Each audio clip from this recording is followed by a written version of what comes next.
बिहार शिक्षक भर्ती की बात कीजिएगा तो शशि शरण सर और ऑफिसर एकेडमी नंबर 1 मिलेंगे।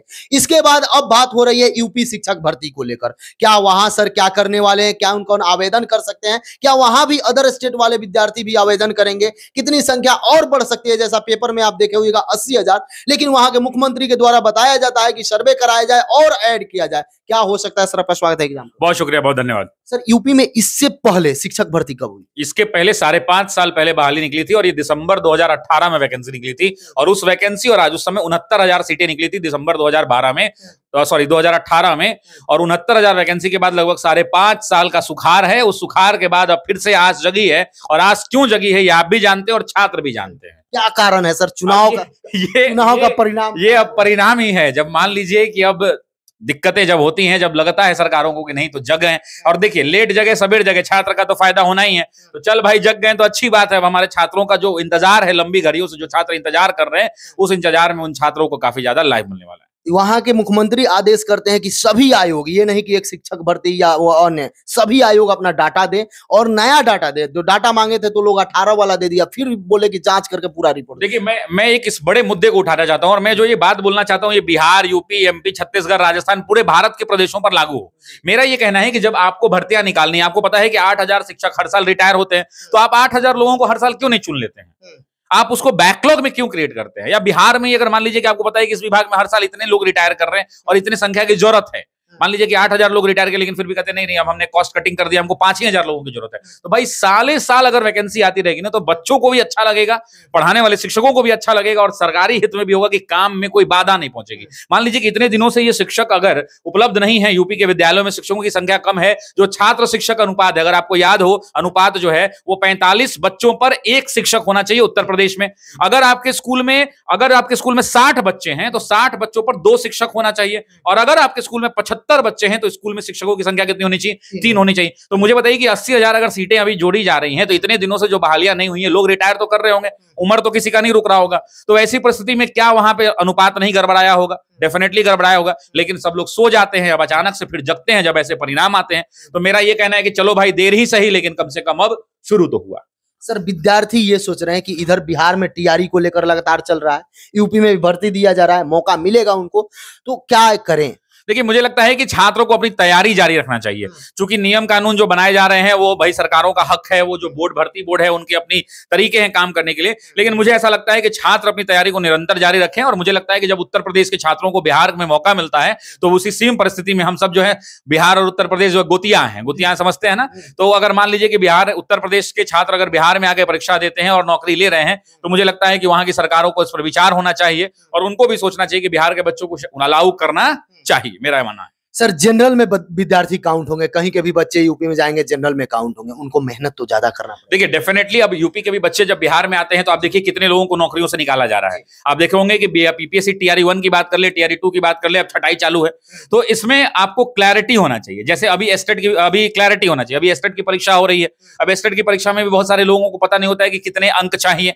अब यूपी के हैं, एमपी के हैं, अदर स्टेट वाले इस बार भर पा रहे हैं स्टेट को बिहार वाला, तो उसमें भी ये मामला निकल के आता है कि भाई कितना परसेंट चाहिए। तो 75% उन छात्रों को चाहिए जो बाहर के हैं और वो हमेशा से जनरल कैटेगरी में 75 अंक और 50%। हाँ, 50% और 75 अंक। 150 है तो 150 में 75 अंक चाहिए और 50% चाहिए। अब इस बात को आप समझिए कि अब जो लोग बिहार के बाहर के हैं वो उतने अंक ला नहीं पाते हैं, फॉर्म भर देते हैं, उसमें गलती अधिकारियों की भी है जिन्होंने जांच करी थी। अगर वो प्रॉपर्ली वहीं पर रोक लिया जाता तो 1,000, 2,000, 5,000 लोगों की नौकरियां जो लोग निकाले जा रहे हैं इनके जगह पर वैसे विद्यार्थी जिनका 1 नंबर, आधा नंबर, 1 नंबर से छूट गया, जो डेट ऑफ बर्थ पर आकर रुक गए, उन सभी का सिलेक्शन हो जाता। तो चूक तो सिस्टम का हुआ, लेकिन भोग तो विद्यार्थी रहा है। तो वैसी परिस्थिति में मुझे लगता है कि रिफाइंड सिस्टम के तहत परीक्षा होगी तो काफी ज्यादा लाभ होगा। सर जिस तरीका से आप केवल बताए कि अदर स्टेट वाले बच्चे हैं, थोड़ा सा स्टेट में क्लियर कर देते किनको कितना अंक लेना है, क्योंकि आप कहिएगा तो वो अलग प्रभाव होगा और लोग कहेंगे उसको। यूट्यूब पे ऐसे वीडियो मिलते हैं ना कि क्या कहा जाए कि ये ऐसा कर लो वैसा कर लो। मैं आपको बताता हूं कि बिहार कैटेगरी जब आप बात करते हैं, तो जनरल में 50% बिहार के बच्चों को चाहिए। जो बच्चा बिहार का 50% का मतलब क्या हो गया? 50% का मतलब हो गया कि 75 अंक चाहिए 150 में। अगर जो पिछड़ा वर्ग है बिहार के अंदर में बीसी कैटेगरी है, उसको 45.5% अंक चाहिए। तो 45.5 का मतलब हो गया 68.25 अंक। उसके बाद और नहीं चाहिए, अति पिछड़ा आइए, ओबीसी आइए, अदर बैकवर्ड क्लास आइए, उसमें चाहिए 42.5। 42.5 का मतलब हो गया कि 150 में चाहिए तुमको 63.75 नंबर। उसके बाद आइए वुमेन, SC ST जितने भी लोग हैं, फिजिकली हैंडीकैप्ड, इन सबको चाहिए 40%। इसका मतलब हो गया 60 नंबर। ये हो गई स्टेट की बात। और ये बिहार के बच्चों के लिए लागू है, लेकिन आयोग ने वहां पे निकालते समय बिहार बोर्ड ने क्लैरिटी नहीं दिया, तो जिस वजह से बाहर के छात्र सोचते हैं कि ये हो जाए। बाहर के छात्र हमेशा से जनरल में ही काउंट होंगे, और यही मिस्टेक TRE 1 में हुआ था। यही मिस्टेक TRE 1 में हुआ, जिसका परिणाम आखिर भोगा किसने? तो भोगा छात्रों ने ही। सर एक नोट करके दिया गया है जो नहीं ध्यान देते हैं कि ये सभी नियमें लागू होगा केवल बिहार के जो निवासी हैं उन पर। बिल्कुल, तो ये बिहार के लिए है, और बिहार के जो बाहर के बच्चे इस परीक्षा को दे रहे हैं उनके लिए वो अलग से जनरल वाला ही है, जनरल में ही वो काउंट होंगे। महिला पुरुष कोई सभी के लिए, विकलांग, SC यूपी के, अब MP के, राजस्थान के, जो भी बाहर के, बिहार के बाहर के हैं, वो सब लोग जो है अदर स्टेट में काउंट जो होंगे वो जनरल कैटेगरी में ही काउंट होंगे, और यही होगा। सर यूट्यूब में बहुत कंफ्यूजन फैला दिया। अब कंफ्यूजन यूट्यूब क्या है, सोशल मीडिया पर में जिसको जो मन करता है वो आगे बोल देता है। यूट्यूब के खबर की कोई सत्यता की तो जांच होती नहीं है। यूट्यूब पे जो चल रहा है चल ही रहा है, आप क्या ही कर सकते हैं। जिनको भी एग्जाम देना है उनके लिए क्या कहिएगा? क्योंकि बहुत सारे लोग सोच रहे हैं एग्जाम कब होगा, TRE का भी क्लियर नहीं है, इधर यूपी में भी भर्ती है, उनको कैसे आप? देखिए, मैं आपको ये कह सकता हूँ कि जितने भी प्रतियोगी परीक्षा के छात्र हैं, चाहे अगर वो शिक्षक भर्ती परीक्षा के छात्र हैं जो BEd और DLED की डिग्री है, या BTC वाले हैं, तो इन सभी लोगों से मेरा अनुरोध है कि अगला एक साल कलम घिसते रहिए लगातार। परीक्षा का वैकेंसी एकदम डेफिनेट रहिएगा, हर राज्य में आएगा ही आएगा, क्योंकि इस बार रोजगार मॉडल चल रहा है। तो वैसी परिस्थिति के अंदर में आप समझिए कि आप अपनी तैयारी को जारी रखिए। TRE 3 होगा, TRE 3 के बाद 4 होगा, 4 के बाद अगर आवश्यकता पड़ी सरकार को अगले साल चुनाव से पहले 5 भी हो सकता है, अगर सरकारी स्कूलों में सीटें खाली रह गई। यूपी के अंदर में भी लगभग हर विभाग में वैकेंसी निकलेंगी। और जो सिलेबस है इन परीक्षाओं का, उनमें सामान्य अध्ययन का सिलेबस है मूलतः, जैसे history, geography, polity, economy, science, current affair, maths, reasoning, Hindi और इंग्लिश। अगर आप इन पूरे पेपर को पढ़ लेंगे तो फिर क्या बच जाएगा?